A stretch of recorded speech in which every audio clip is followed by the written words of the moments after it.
வணக்கம் அன்பு நண்பர்களே. இன்றைக்கி கோபிச்செட்டிப்பாளையத்தில் நடந்த பொதுக்கூட்டத்தில் எடப்பாடி பழனிசாமி பல முக்கியமான விஷயங்களை பேசியிருக்காரு.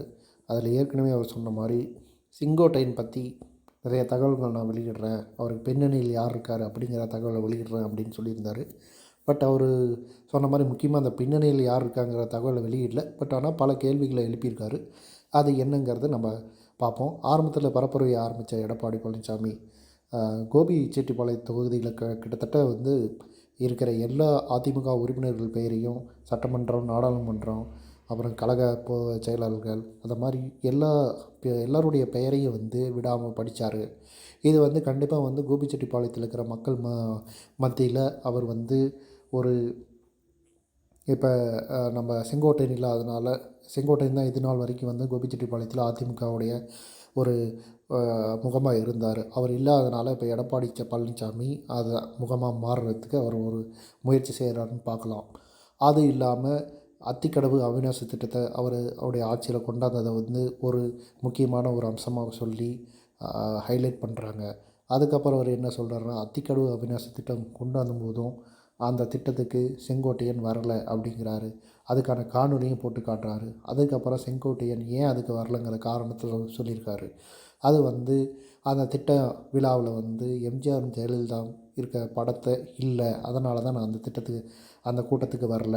இது வந்து கட்சி சாராத கோபிச்செட்டிப்பாளையம் தொகுதிக்கு ஒரு நல்ல விவசாயிகளுக்கு நல்ல ஒரு விஷயமாக இது பார்க்கப்படுது. அதனால் எல்லோரும் வந்து கலந்துக்கிட்டாங்க.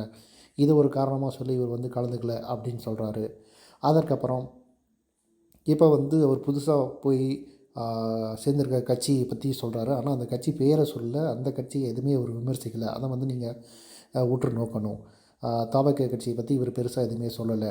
பட் ஆனால் செங்கோட்டையன் வந்து அதிமுக தான் அவருக்கு வந்து வாழ்வு கொடுத்தது. 50 ஆண்டு காலமாக ஒரு கட்சியில் இருந்துட்டு அவருக்கு அமைச்சர் பதவியும் கொடுத்தாங்க. அதே மாதிரி ஜெயலலிதா இருந்தபோது அவர் அமைச்சர் பதவி இல்லை. அவர் இறந்ததுக்கப்புறம் எடப்பாடி ஆட்சி அமைத்தபோது தான் அவருடைய அமைச்சரவையில் அவருக்கு அமைச்சர் பதவி கொடுத்தாரு அப்படிங்கிற ஒரு இதையும் சுட்டி காட்டினார். இவ்வளவு வந்து அதிமுக அவருக்கு ஒரு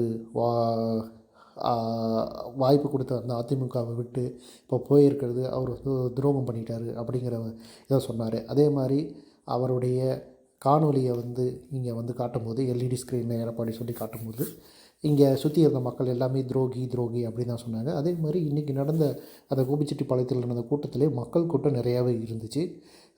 செய்தியாளர்களும் நிறைய பேர் இருந்தாங்க. ஊடகங்களும் இப்போ கவனிக்கப்பட்டது. ஏன்னா செங்கோட்டையன் போய் தபாகல ஜாயின் பண்ணதுக்கப்புறம் கோபிச்செட்டிப்பாளையத்தில் எடப்பாடி வந்து ஒரு பரப்புரையை மேற்கொண்டிருக்காரு. இது வந்து கண்டிப்பாக ஒரு காரசாரமாக இருக்கும் அப்படிங்கிற ஒரு இதை ஹைலைட் பண்ணியிருக்காங்க. அதுக்கப்புறம் நிறையா வந்து எடப்பாடி அவருடைய ஆட்சியில் விவசாயிகள் செய்த சாதனைகளை நிறையா சொன்னார். இந்த திட்டங்கள் 11 அரசு மருத்துவக் கல்லூரி கொண்டாந்ததும் 7 அரசு சட்டக்கல்லூரி கொண்டாந்ததை பற்றி ஹைலைட் பண்ணி பேசினார். ஸ்டாலினையும் கொஞ்சம் வழக்கம் போல் அவர் கொஞ்சம் விமர்சித்து பேசினார். இதுதான் இன்றைக்கி நடந்த ஒரு கூட்டத்துடைய ஒரு சாராம்சம். நன்றி, வணக்கம். வணக்கம் அன்பு நண்பர்களே. இன்றைக்கி கோபிச்செட்டிப்பாளையத்தில்